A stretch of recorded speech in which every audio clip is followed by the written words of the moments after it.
अब हम नए टॉपिक की तरफ चल रहे हैं। टॉपिक है कंडीशनल स्टेटमेंट यानी कंडीशन बेस्ड प्रोग्रामिंग यानी डिसीजन मेकिंग। अब बेसिक पार्ट खत्म है, यहाँ से लॉजिकल पार्ट है, यानी अब आपको ज्यादा मेहनत करने की जरूरत है, ज्यादा अलर्ट रहने की जरूरत है। डिसीजन मेकिंग, कंडीशनल स्टेटमेंट, ठीक है, अलग अलग नाम से जाने जाते हैं या एफएलसी लोग बोलते हैं। किसी भी लैंग्वेज में जब आप कोडिंग करते हो तो उस कोड के थ्रू, उस लैंग्वेज के थ्रू आप क्या कर रहे हो, कंप्यूटर को इंस्ट्रक्शन देते हो। चाहे आप कोड सी में लिख रहे हो, सी प्लस प्लस में, जावा, जावास्क्रिप्ट, पीएचपी, पाइथन, किसी भी लैंग्वेज में जो भी आप कोडिंग करते हो, इवन एचटीएमएल में भी, तो आपके कोड का हर एक लाइन कंप्यूटर के लिए इंस्ट्रक्शन होता है और कंप्यूटर उन्हीं इंस्ट्रक्शंस को फॉलो करके टास्क को परफॉर्म करता है। समझ गए? लेकिन कंप्यूटर एक डंप है, उसका अपना खुद का आईक्यू नहीं होता, वो डिसीजन नहीं ले सकता। तो कंप्यूटर डिसीजन ले, इसके लिए भी स्टेटमेंट हमें लेकर देना होता है। और डिसीजन मेकिंग के लिए प्रोग्रामिंग लैंग्वेजेस में इफ एल्स का यूज किया जाता है। समझ गए? कंप्यूटर हमारे इंस्ट्रक्शंस पे ही काम करता है। जितने भी सॉफ्टवेयर हैं, आप जो भी यूज करते हैं, गेम यूज करते हो, आप मोबाइल में कोई गेम खेल रहे हो, आप मोबाइल में व्हाट्सएप यूज कर रहे हो, फेसबुक यूज कर रहे हो, आप इंस्टाग्राम यूज कर रहे हो, आप ऑनलाइन कुछ परचेज कर रहे हो, आप कुछ भी यूज कर रहे हो, वो आखिर किसी न किसी लैंग्वेज में कोड किया हुई तो एप्लीकेशन है ना। समझ गए? तो कंप्यूटर, मोबाइल या कंप्यूटर खुद कुछ नहीं कर सकता, वो काम क्या करेगा, आपको उसको इंस्ट्रक्शन देना होता है थ्रू कोड, थ्रू लैंग्वेज। अब हमने देखा फंडामेंटल पार्ट तो समझ में आ गया।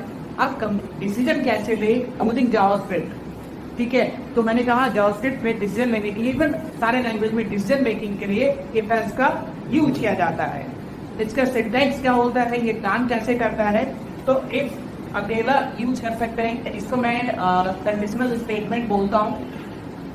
डिसीजन मेकिंग के लिए इफ अकेला यूज हो सकता है, इफ के साथ हम एल्स का यूज कर सकते हैं, और इफ फिर एल्स, इफ बोला नहीं है, पता है मुझे, else, if else, if else if else, ठीक है। ये हम अलग अलग तरीके से यूज कर सकते हैं। कई बार आप नेक्स्टेड इफ वर्ड भी सुनते होंगे, this is example of nested, ठीक है। क्या होता है वो हम बाई एग्जांपल में समझेंगे।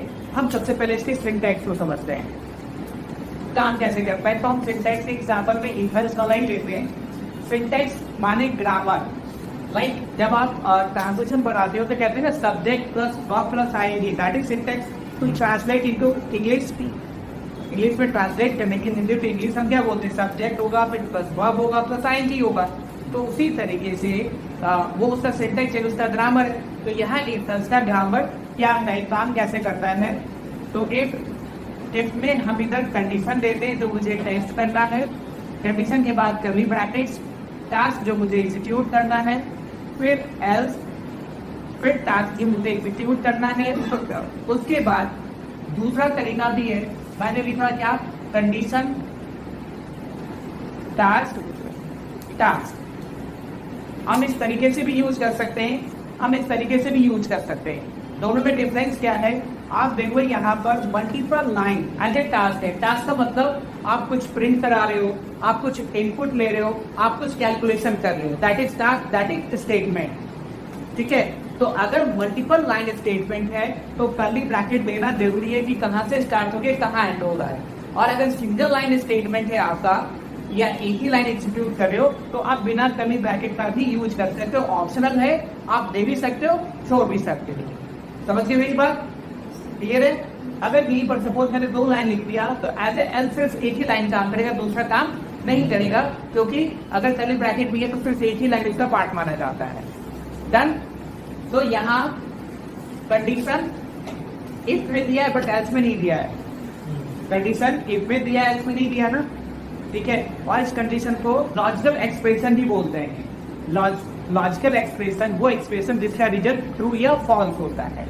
फॉर एग्जाम्पल, जो आप रिलेशनल ऑपरेटर या कंपेरिजन ऑपरेटर करते हो, उसका रिजल्ट क्या होता है, जैसे ए लेस देन टी लिख देंगे तो कंडीशन क्या करने के बाद ट्रू या फॉल्स में रिजल्ट देता है ना। फिर लॉजिकल ऑपरेटर एंड और नॉट, वो भी रिजल्ट के रूप में क्या देता है, ट्रू या फॉल्स ही देता है ना। तो यहाँ पर हम बूलियन कंडीशन या लॉजिकल एक्सप्रेशन, ठीक है, या फिर कंडीशन देते हैं जिसका रिजल्ट ट्रू या फॉल्स होना चाहिए, ठीक है। और इफ एल्स में से एक बार में एक ही पार्ट काम करता है, या तो एक वाला पार्ट एग्जीक्यूट करेगा या एल्स वाला। समझ गए? तो अब सवाल ये है कि ठीक है, ये बात समझ में आ गई कि दोनों में से एक बार में एक ही काम करेगा, लेकिन कब इफ काम करेगा, कब एल्स काम करेगा। तो totally depends on this condition. अगर ये कंडीशन इसका रिजल्ट ट्रू आ रहा है तो इस वाला पार्ट एग्जीक्यूट होगा, और अगर इसका रिजल्ट फॉल्स आ रहा है तो एल्स वाला पार्ट एग्जीक्यूट होगा। समझ के? मैं रिपीट कर रहा हूँ, मेरी बातों को गौर से सुनो। मैंने कहा कि इफ एल्स में से दोनों में से एक बार में एक ही काम करेगा, या तो इफ वाला ब्लॉक या एल्स वाला ब्लॉक। तो कब अगर ये कंडीशन सेटिस्फाई हो रहा है यानी ट्रू हो रहा है तो इफ वाला ब्लॉक काम करेगा, और अगर सेटिस्फाई नहीं हो रहा है, फॉल्स रिजल्ट के रूप में मिल रहा है, तो एल्स वाला पार्ट काम करेगा। आई बात समझ में? सेम यहाँ भी होगा, क्योंकि कंडीशन तो वही, बस स्टेटमेंट का फर्क है, इधर मल्टी लाइन स्टेटमेंट, इधर सिंगल लाइन स्टेटमेंट। इतनी बात समझ में आ गई ना सबको? तो अब हम दो एग्जाम्पल यहाँ बारी बारी से देखते हैं। सबसे पहला एग्जाम्पल हम देखते हैं age of the voter. Voter voting करने के लिए एक एज होता है ना, 18 ईयर। तो हम क्या कर रहे हैं, प्रोग्राम एक छोटा सा कि मैं वोटर से उसकी एज इनपुट लूंगा और एज को चेक करके बताऊंगा कि यू आर एलिजिबल और नॉट। समझ गए? सबसे पहले क्या करना है, एज इनपुट लेना और एज को टेस्ट करना है, राइट? सबसे पहले इस पे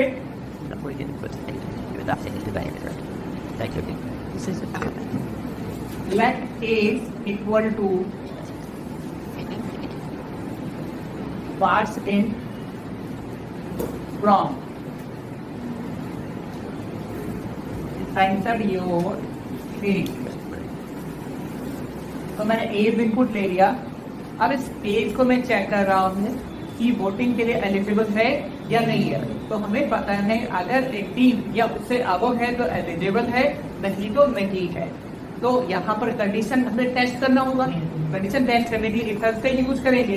तो यहाँ मैं कंडीशन लगाता हूँ कि इफ एज ग्रेटर देन और इक्वल टू 18 तो अलर्ट क्या यू आर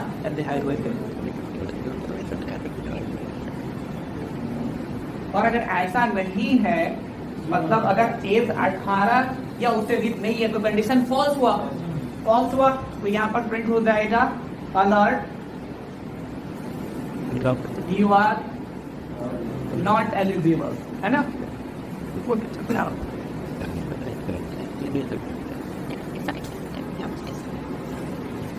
एलिजिबल भी हम एक और एग्जांपल से डिस्कस करेंगे। एग्जांपल है 2 नंबर लेने हैं और उससे लार्जेस्ट कौन है, फर्स्ट नंबर और सेकंड नंबर, हमें ये बताना है।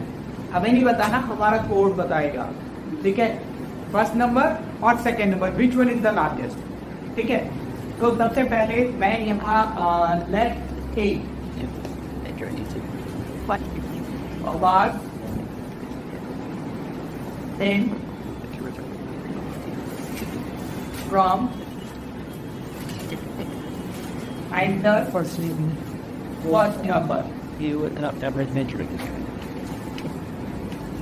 Let b equal to 1 0. The phone. Yeah, fine. Their boys. और वही ये फर्क है तो क्या? They were together, but they can't make तो हमने 2 नंबर ले लिया ए एंड बी में। अब हमें इसे कंपेयर करना है, ए में फर्स्ट नंबर है और बी में सेकंड नंबर है, इसमें से लार्जेस्ट कौन सा है। तो कंपेयर करने के लिए हमें डिसीजन लेने के लिए इफ का यूज करना है। क्या ए ग्रेटर देन बी, ए क्या वैल्यू क्या बी से बड़ा है, तो अलर्ट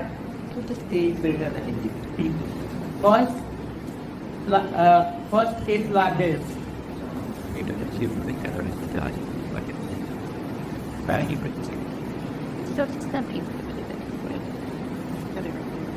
Alert.